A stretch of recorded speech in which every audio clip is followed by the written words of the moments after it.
우리가 보통 굉장히 좀 평소에 상냥하고 착한 사람이 갑자기 예상 외에 막 반응을 보이거나 굉장히 그 사람답지 않은 말을 하면은 당황할 때가 있잖아요.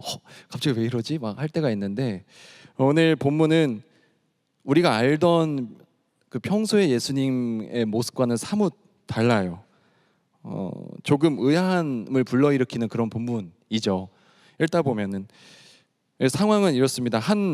이 마음이 정말 자신의 어려움을 인해서 매우 간절한 마음을 갖고 있는 이 외국 여성이 나와요. 이 외국인 여성이 예수님께 나와서 간곡히 도움을 요청합니다. 그런데 예수님께서는 처음에 그 요청을 무시하셔요. 아예 들은 척을 하지 않으십니다. 무응답으로 반응을 하십니다. 네, 그 요청만을 무시하는 것이 아니라 그 여성 자체를 무시하시죠. 예수님은 사람들이 다 보는 앞에서 여자를 모욕하고 민족 차별적인 발언을 하십니다. 그리고 여성의 고통에 전혀 공감하지 않으시는 그런 냉소적인 반응이 오늘 나타나요. 근데 그러나 결국 끝에는 이제 이 외국 여성이 그러한 공개적인 모욕에도 불구하고 그런 냉소적인 반응에도 불구하고 그런 모든 것을 감내하면서까지 주님을 신뢰함으로 계속해서 간청하자 예수님께서는 이 여자의 딸을 치료해 주시게 됩니다. 여기까지가 오늘 마가복음의 내용이에요. 이 마가복음 내용에는 예수님께서 한 여인의 처음에 요청에 무응답으로 반응하시다가 그 다음에는 민족의 차이에 대해서 얘기하시다가 결국에는 응답해 주셔서 병이 나음을 받았다. 이런 어떤 팩트에 기반한 내용이 담겨져 있습니다. 이 우리가 아는 예수님이시라면은 원래대로라면은 오히려 주변에 다른 사람들이 막 뭐라고 할지언정 예수님께서 먼저 가셔서 오히려 주님이 먼저 따뜻하게 공감해 주시고 그랬어, 힘들겠구나, 나는 그래도 너를 바라보고 있단다, 내가 너의 신음을 듣고 있었단다, 이렇게 말씀해 주시면서 그 필요를 채워 주셨겠죠. 필요한 게 뭐니? 너가 낫기를 원하니? 너의 딸이 고침받기를 원하니? 이렇게 해주셨을 것 같아요. 그리고 위로해 주셨을 텐데 오늘 이 말씀에서는 왜 그러셨을까? 예수님이 왜 이렇게 좀 강한 모습으로 또는 의외의 모습을 보여주셨을까? 오늘 이 시간에는 이 예수님의 이 마음에 대해서 예수님이 왜 그러셨을까를 한번 헤아려 봤으면 좋겠습니다. 그리고 이것을 통해서, 이 장면을 통해서 과연 이 말씀이 오늘 저와 여러분에게 가르쳐주고자 하는 것은, 묵상하게 하고자 하는 것은 무엇인지를 같이 살펴봤으면 좋겠어요. 이 공간복음서는 세 저자가 있습니다. 마태, 마가, 누가가 있는데 유일한 예수님의 제자가 있죠. 누구죠? 오늘 본문은 마가복음인데 이 마태가 바로 예수님의 제자입니다. 마태, 마가, 누가복음 중에 안디옥 사람으로 직업적으로는 의사였던 사람이 누가입니다. 누가복음을 쓴 누가. 그리고 베드로의 수행하면서 베드로의 그런 기록을 같이 해줬던, 서기관 역할을 해주었던 마가에 비해서 이 마태라는 사람은 세금 징수원이었어요. 세리였습니다. 근데 세리 업무를 보고 있다가 앉아있던 그 사람을 예수님께서 불러주시죠. 그래서 예수님의 12 제자 중에 한 사람, 곧 예수 그리스도의 제자, 곧 사도였던 사람, 마태, 마가, 누가 복음을 쓴 사람 중에 마태가 예수님의 제자입니다. 그리고 이것은 무엇을 의미할까요? 마가나 누가와는 다르게 마태가 예수님의 제자였으며 세리였다는 점은, 이 세리는 그리스어를 필요로 했습니다. 당시에 대상으로 하는 사람들이 그리스어 사용자들이기 때문에, 헬라어 사용자였기 때문에 일단 그리스어에 능통했을 것이에요. 그리고 예수의 제자 중 한 사람으로서 다른 복음서 기자들과는 다르게 좀 더 자세한 관점으로 예수께서 그렇게 하신 이유에 집중해보지 않았을까요? 좀 더 제자의 관점에서 예수님의 행적에 좀 다가갔을 거라고 저는 생각이 됩니다. 그러니까 이 수로보니게 여인의 이야기는 오늘 우리가 함께 읽은 마가복음 외에 성경에 딱 한 군데 더 나오는 데가 있어요. 바로 그게 어디죠? 이미 지금 힌트를 많이 드렸는데 마태복음에 나옵니다. 마태복음 15장에 보면 이 오늘 마가복음 7장에 나온 수로보니게 여인, 이 딸을 고쳐주시는 장면이 마태복음 15장에도 나와요. 그래서 이 마가복음과 마태복음을 비교해서 읽어보는 것이 중요하고 오늘 그 작업을 좀 같이 해보고자 합니다. 이 먼저 수로보니게 여인에 대한 마가복음 버전을 살펴보면 한 이방 여인이 자신의 딸을 고쳐줄 것을 예수께 요청을 하고, 그리고 예수께서는 자녀의 떡을 개들에게 주는 것이 옳지 않다라고 하시면서 한 번 거절하셨다가 다시 재차 그 거절에도 불구하고 변함없는 여인의 신실한 태도에 대해서 주님이 그녀의 요구를 들어주셨다. 이렇게 간결하면서도 매우 담백한 이야기가 전개가 돼요. 속도감 있게. 여기에는 어떤 가치 판단이나 어떤 추가적인 설명들이 좀 빠져 있습니다.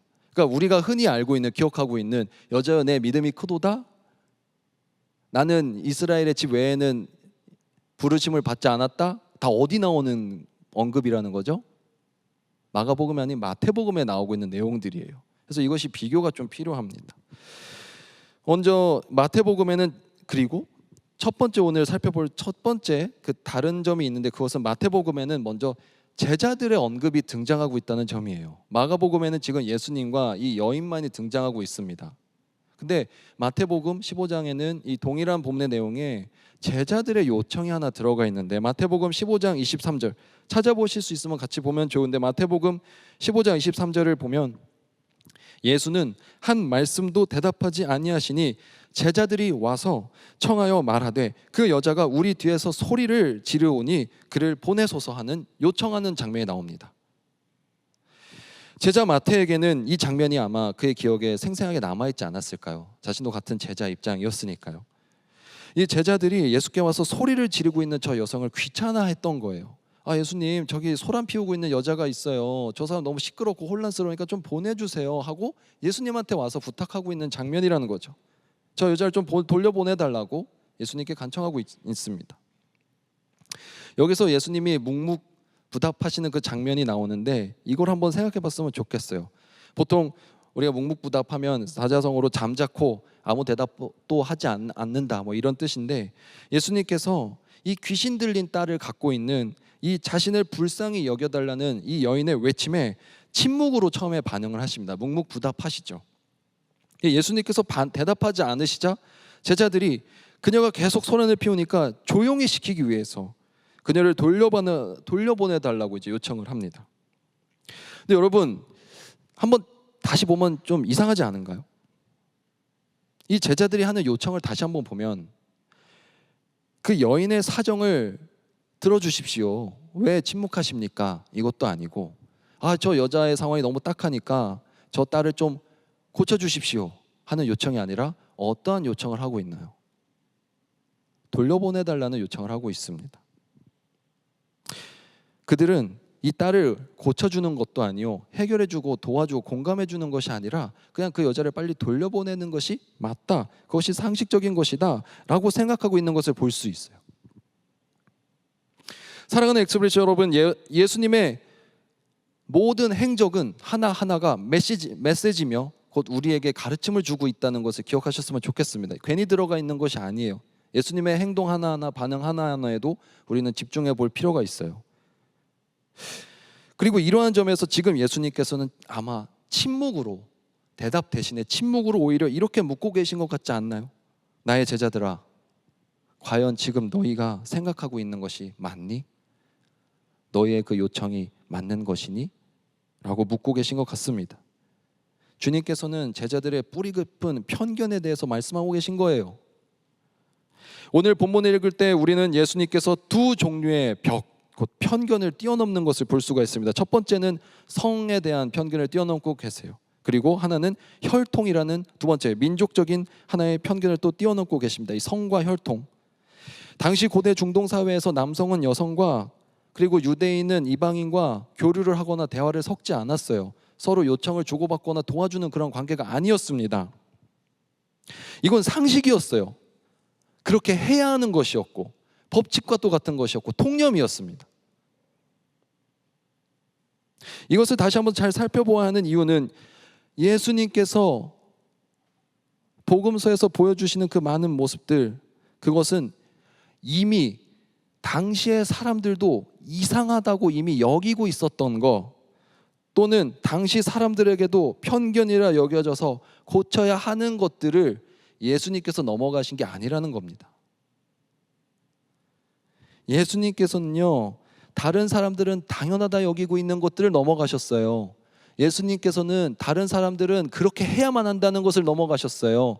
예수님께서도 다른 사람들과 똑같이 그냥 평범한 문제의식을 갖고, 다른 사람들도 이미 잘못된 것이다, 다른 사람들도 이미 이게 편견이다라고 생각하는 것을, 그래 나도 그렇게 생각해, 이건 잘못됐어, 이건 편견이 하면서 넘어가신 분이 아니라, 다른 사람들은 모두 왜 이게 문제야? 당연히 이렇게 해야지, 당연히 이게 맞지라고 생각했던 것들을 넘으셨던 것이었다는 것을 우리가 이 시간 기억했으면 좋겠습니다. 그렇다면 이 말씀을 읽는 우리의 경우는 어떨까요? 우리의 경우로 한번 대입해 봤으면 좋겠습니다. 오늘날 우리 가운데 성차별하지 말자고, 인종이나 민족에 의한 차별하지 말자고 이 시간 얘기하면 누가 반대하겠어요? 그건 이미 세상적으로도 이미 보편적으로도 편견이라 여겨지고 우리가 극복하기 위해 같이 애쓰고 있는 사회적인 통념입니다. 그렇지 않나요? 그렇다면 오늘 2024년 버전으로 예수님께서 넘은 편견은 그 정도가 아니라는 거예요. 우리가 보기에도 잘못된 것으로 여겨지고 우리가 보기에도 이미 불합리한 것으로 여겨지는 정도는 이미 세상에서도 넘고 있다는 겁니다. 그렇다면 예수님께서 오늘 보여주시고자 했던 것은, 침묵으로 제자들에게 묻고 싶으셨던 것은 그 정도의 편견을 뛰어넘는 차원이 아니라는 거예요. 예수님 당시에 그들의 사고방식을 지배하고 있었던 것은 생득적인 요소들이었어요. 쉽게 말해서 태어나면서부터 얻어지는 것들에 대한 부분이었어요. 태어나면서부터 정해져 있던 성별, 신분, 인종, 국가, 권력, 이런 것들이었습니다. 이런 것들에서 생각이 열려있기 아마 힘들었겠죠. 그런 것들이 힘들었기 때문에 예수님께서 그런 부분을 넘으셨습니다. 주님께서는 그런 부분에 대한 편견을 깨셨던 거예요. 그렇다면 사랑하는 엑스프레스 여러분, 오늘 우리는 그렇다면 주님께서 그러하셨듯이 오늘 우리에게 당연하다 여겨지는 것들을 한번 돌아봐야 되지 않겠어요?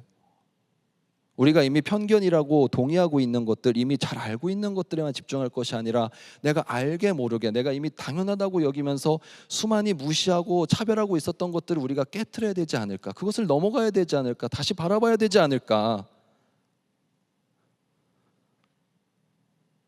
과거에 사람들의 인식을 지배하고 있었던 것들이, 그런 요소들이 그들의 출생과 혈통과 그런 관련된 것들이었다면 오늘 저와 여러분의 사고방식을 지배하고 있어서 자유롭게 침투되어 있는 개념은 무엇일까요? 그것은 바로 자본주의죠. 시장 논리와 경쟁의 원리입니다. 그것이 우리에게 너무나 자연스럽게 들어와 있어요. 그래서 우리는 그것으로 인해서 다른 사람과 나의 급을 나누고 평가하고 판단 지으며 나누는 것에 어떤 거리낌도 없고 우리도 알게 모르게 그렇게 하고 있어요. 조금 어려운, 마음이 어려워질 수도 있는 얘기지만 해야 될 것 같습니다. 우리는 그 어느 시대보다도 너무 열심히 살고 있어요. 그렇죠?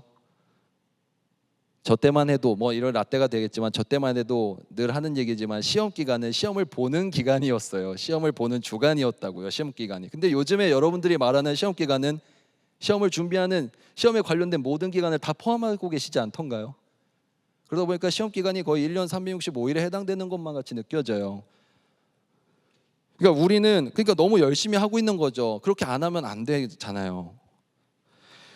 우리가 그 어느 시대보다 열심히 노력하고 경쟁에서 도태되지 않기 위해서 애쓰고 있어요. 그러다 보니까 우리가 자연스럽게 마음 가운데 배제하게 되는 경우들이 있어요. 누구죠? 노력하지 않는 사람들.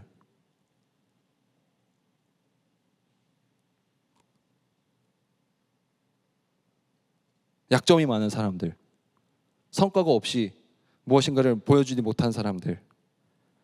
소위 말해서 잘 해내지 못하는 사람들, 우리는 그런 사람들에 대한 차별의식을 알게 모르게 갖고 있고 그것에 대해서 급을 나누는 것에 별로 거리낌이 없습니다. 편견으로 그들을 바라보고 규정하게 돼요.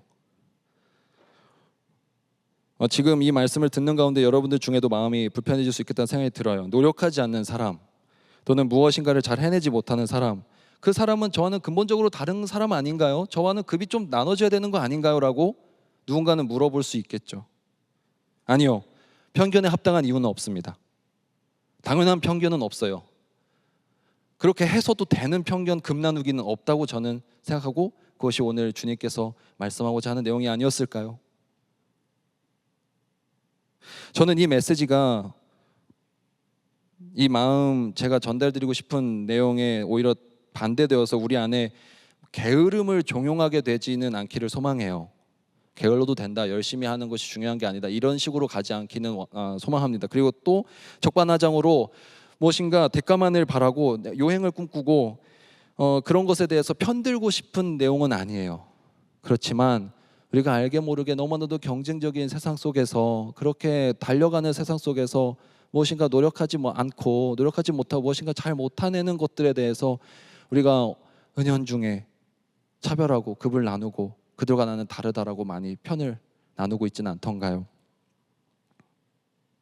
좀 조심스러운 부분인데, 여러분은 무임승차에 대해서 어떻게 생각하세요? 조모임을 했는데 다들 열심히 하는데 한 사람이 열심히 하지 않아요. 윤리적으로 또 상식적으로 무임승차자 빼고 가고 보고서나 PPT에 이름 안 넣는 거 쉬운 일이죠. 그렇게 하는 게 맞아 보이기도 하고요. 근데 그리스도인의 관점에서 물론 무엇인가 다 덮어놓고 괜찮다라는 것은 아니겠지만, 단순히 나는 더 노력했고 쟤는 더 노력하지 않았어, 이것조차도 우리 하나의 편견의 기준이 될 수도 있다는 것이고, 예수님께서 당시에 사람들에게 질문하고 넘기를 원하셨던 벽은 생각보다 우리가 깊이 생각해보고 민감하게 접근해야 되는 것일 수 있다는 것입니다. 예수님께서 당시 사회에 다른 사람들도 모두 다 인정하고 뻔해 보이는 것들을 쉬운 선들만을 넘으신 것이 아니라, 내가 알게 모르게 정말 어렵지만 이해는 되지 않지만 그래도 하나님 그리스도의 사랑이란 이름으로 넘어야 되는 수많은 선들이, 높은 선들이 우리 세상 가운데 있을 수 있다는 것을 이 시간 함께 기억했으면 좋겠습니다.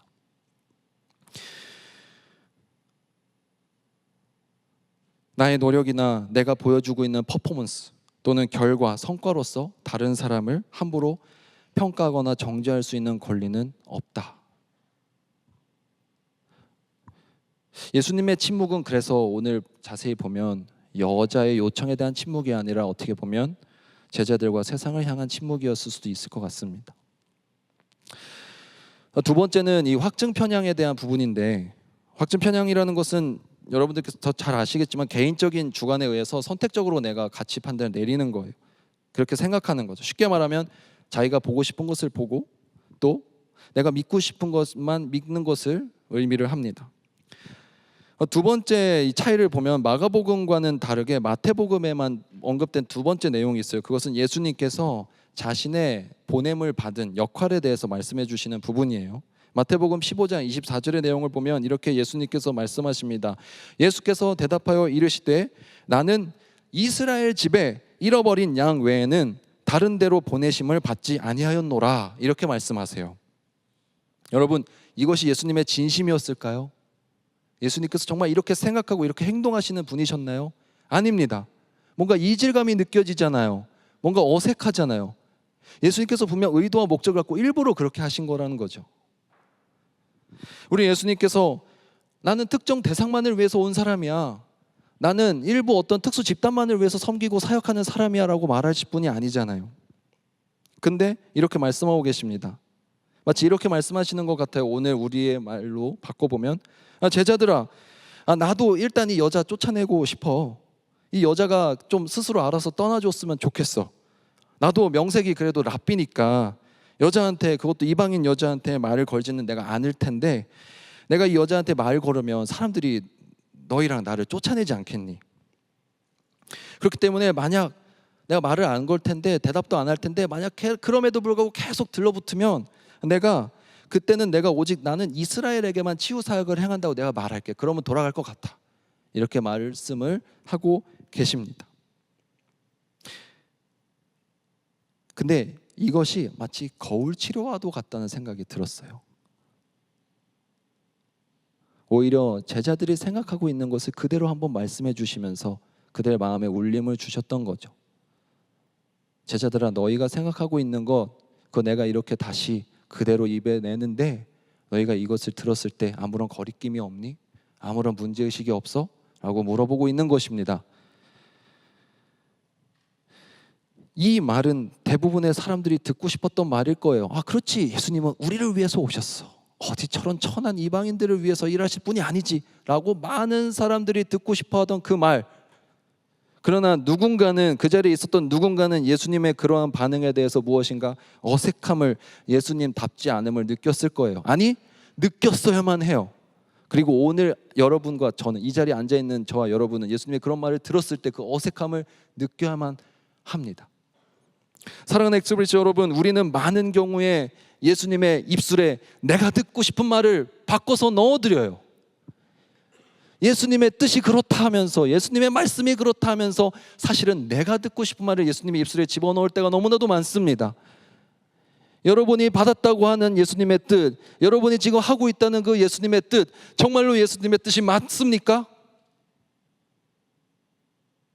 우리는 많은 경우에 자기 합리화의 수단으로, 우리는 많은 경우에 나의 의지를, 나의 의견을 관철시키기 위한 수단으로 이것이 예수님의 말씀이야, 이것이 하나님의 뜻이야 라고 하면서 수많은 잘못된 행동을 반복하고 많은 편견과 차별을 낳고 있을 경우가 있습니다.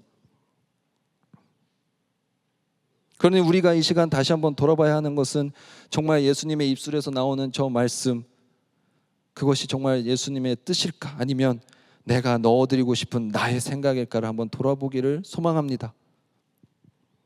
이 수로보니게 여성은 예수님의 이러한 발언에도 불구하고 주님 앞에 나아가 엎드려 간청하죠. 주님, 나를 도와주십시오. 다시 한번 간청합니다. 도와주십시오. 도와주십시오.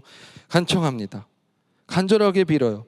그러나 우리가 잘 알고 있는 이야기가 나오죠. 예수님께서는 여성이 속해 있는 그 두로와 시돈 지역의 사람들, 그 민족들을 개로 비유하세요. 여러분들 가운데 누가 여러분한테 와서 너 개 같아, 개와 같아라고 하면 누가 기분 좋아할까요? 여러분들 인격을 완전히 무시하고 깔아 뭉개는 건데요. 자녀의 떡으로 비유되는 하나님의 은혜와 축복을 자녀들인 이스라엘 백성들에게만 가야 하지, 개와 같은 너희들 이방인들에게 주는 것은 옳지 않다라고 말씀하고 계십니다. 근데 그럼에도 불구하고 이 여인은 한 번 더 주님 앞에 겸손하고 지혜롭게 나오는 것을 볼 수 있어요. 이것을 보면 어쩌면 예수님의 입술에서 나오는 진짜 예수님의 음성, 진짜 예수님의 뜻을 올바르게 똑똑히 들은 사람은 이 자리에, 이 성경의 이 장면에 오직 이 수로보니게 여인 한 사람밖에 없었던 것 같습니다.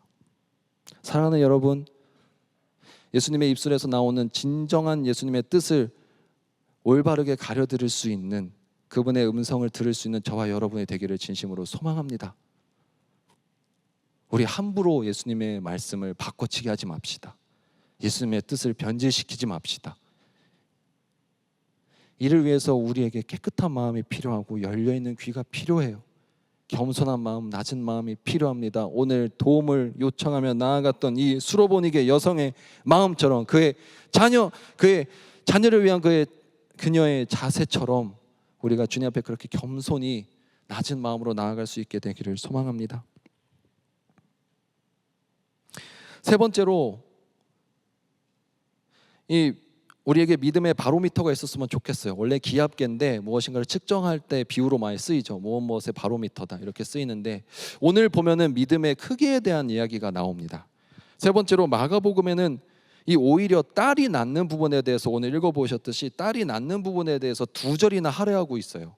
네 딸이 낳을 것이다, 이대로 될 거다 해서 가 보니까 딸이 침대 위에 앉아 있다, 이렇게 나옵니다. 근데 오히려 마태복음에는 그 딸이 치유되는 부분 2절 이상 그렇게 쓰지 않습니다. 오히려 무엇에 집중하고 있냐면 여자의 믿음이 크도다, 이 말씀하신 부분이 추가가 되어 있어요. 그것이 더 핵심이죠. 그래서 오늘 말씀을 보면 그 소제목이 달려 있습니다. 이 소제목들은 이전부터 달려있던 것이 아니라 이후에 후대에 우리가 성경을 읽을 때 쉽게 읽기 위해서 붙여있는 그런 소제목들인데, 이 수로보니게 여인 마가복음 본문의 그 소제목은 이 딸이 고침받는 부분에 대해서 치우고라고 그 제목이 그렇게 되어 있는데, 마태복음 소제목을 한번 읽어보시면 무엇이라고 되어 있는지 아세요? 가나안 여인의 믿음이라고 되어 있습니다. 완전히 포인트가 달라요. 그것이 아주 잘 드러나 있어요. 그래서 누가 이 소제목 참 잘 지은 것 같아요. 근데 오늘 이 마태복음에는 예수께서 여자의 믿음에 대해서 내 믿음이 크도다라는 평가를 하고 계세요. 여자의 믿음이 그럼 큰 믿음이라고 나왔잖아요.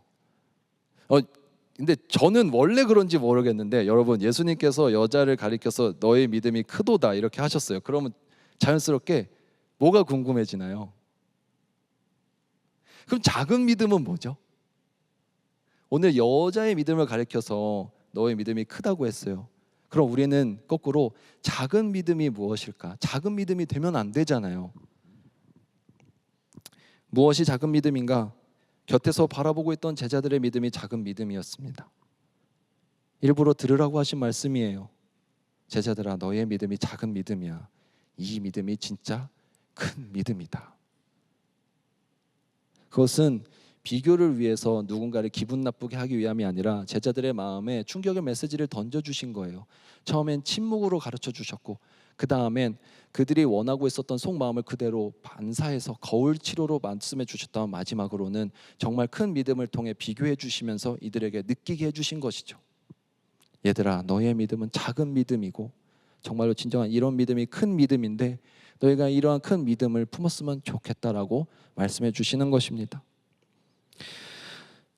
생각이 열려 있는 것이 필요합니다. 우리가 편견을 넘어설 수 있어야 되는데 우리 눈에 쉽게 보이는 그런 편견들 말고 내가 알게 모르게 지금까지 품고 있었을 그 깊이 들어가 있는 편견들에 우리가 열려 있어야 돼요. 그 낮아져 있는 것이 필요합니다. 오늘 수로보니게 여인의 마음처럼. 그리고 끝으로 기다릴 수 있는 그 인내의 마음으로 주님 앞에 나아가는 그 믿음이 바로 큰 믿음임을 기억하는 저와 여러분이 되기를 소망합니다. 사랑하는 여러분, 이제 말씀을 맺겠습니다. 저는 이 수로보니게 여인을 만나 주셨던 주님이 오늘 저와 여러분을 만나 주셨으면 좋겠어요. 이 예수님이 정말 원투원의 은사가 있으셨던 분이잖아요.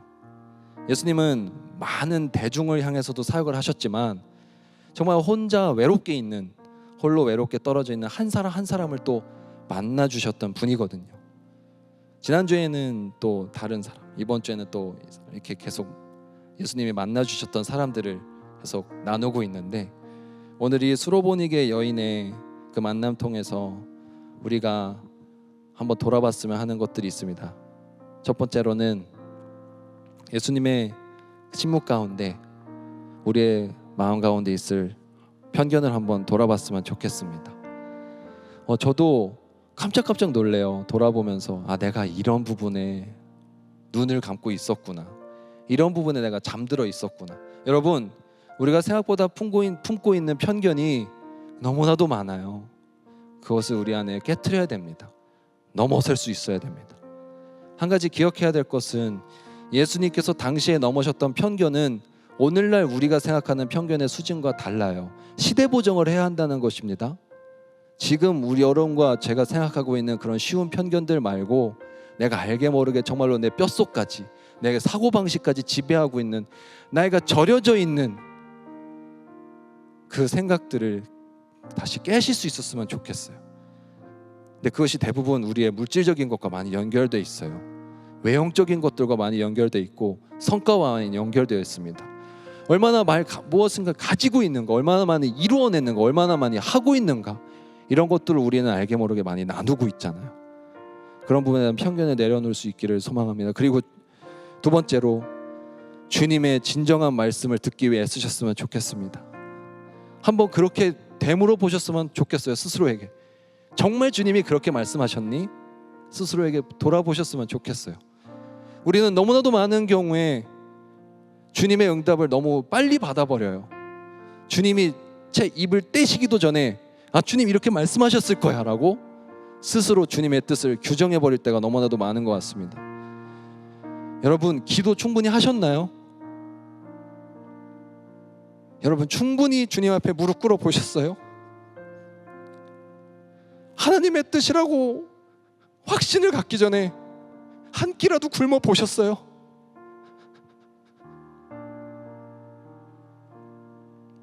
예수님을 나는 이스라엘 위해서 온 사람이야 라고 말하는 사람으로 만들지 마세요. 예수님이 언제 그렇게 말씀하시는 분이셨어요? 예수님 그렇게 말씀하시는 분 아니에요. 우리가 생각하고 있는 내가 하나님의 뜻이라고 여기는 것들, 이것이 예수님께서 말씀해 주신 것이라고 확신하고 있었던 것들 돌아봐야 합니다. 쉽게 하나님의 뜻이라고 판단 내리면 안 돼요. 내가 주님의 말씀을 들을 수 있을 만큼, 또 주님의 말씀을 담아낼 수 있을 만큼 나를 비워내고 내가 주님 앞에 거룩하게 서 있는가, 그것을 진정으로 돌아봐야 합니다. 지치고 지쳐서 더 이상 기도할 수 없을 때까지, 내 무릎이 저려오고 내 눈에서 피가 쏟아지는 것 같을 때, 오늘 수로보니게 여인의 상황과도 같을 때, 그때 주님께서 비로소 요한아, 네 믿음이 크구나, 네 원대로 될 것이다 라고 말씀해 주시지, 아직 예수님 근처에 가지도 않고서 멀리서 들리는 그 혼란한 소리 가운데 주님의 소리는 이럴 것이다, 주님의 말씀은 이럴 것이다 하시면 안 됩니다.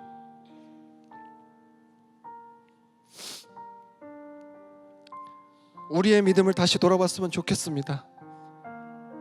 저와 여러분의 믿음은 너무나도 작아요. 우리 가운데 믿음 크다고 할 사람 아무도 없을 거예요. 다시 한번 우리 마음에, 우리 믿음의 바로미터를 다시 세우셨으면 좋겠습니다. 저와 여러분의 믿음은 진정 주님 앞에 갔을 때 주님께서 크다고 칭찬해 주실 수 있을 만한 것들입니까? 주님, 저의 믿음은 큰 것 같습니다 라고 자신 있게 말할 수 있는 분이 있습니까?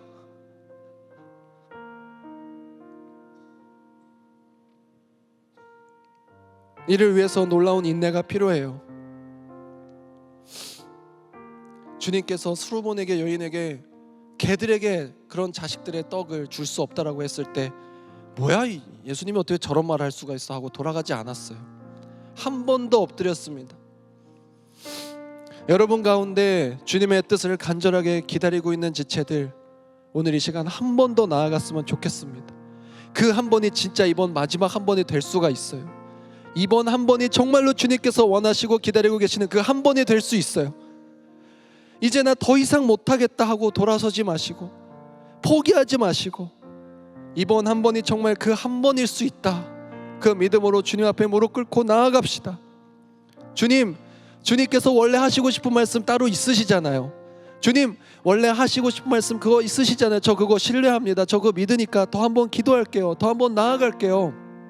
그렇게 주님 앞에 매달리면서 나아갈 수 있게 되는 저와 여러분이 되기를 간절히 소망하고 축복합니다.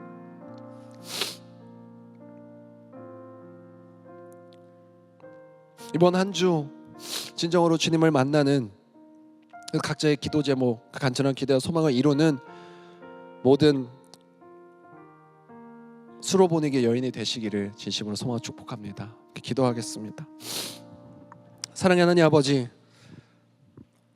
우리의 마음을 다시 한번 주님 앞에 비추어 봅니다. 내 마음 가운데 아직도 나조차도 모르고 있을 수많은 편견과 그런 차별적인 생각들, 나의 언행들 다시 한번 주님 앞에 내려놓습니다. 주님, 회개하며 나아가오니 주여, 나의 삶이 예수 그리스도를 닮아가서 더욱더 넘지 못할 것만 같은 세상이 그어놓은 선들을 뛰어넘게 하여 주시고, 차별과 편견을 넘어서 이웃과 지인들을 사랑으로 품을 수 있는 제가 될 수 있도록, 우리 모두가 될 수 있도록 인도하여 주시며, 또한 우리 마음 가운데 주님의 뜻이라고 함부로 결정하고 단언하기보다는 한 번 더 주님 앞에 겸손히 나아가 주님의 진짜 음성을 들을 수 있는 우리 모두가 되게 하여 주시며, 또한 주님의 그 시험 앞에, 테스트 앞에 한 번 더 믿음으로 나아가 끝내 기도 응답의 은혜를 누리는 우리 모두가 되게 하여 주시옵소서. 이 시간 기도의 자리로 나아갑니다. 함께 하여 주실 것을 의지합니다. 주여 동행하여 주시옵소서. 모든 것 맡겨드리며 예수 그리스도 이름으로 기도드립니다. 아멘.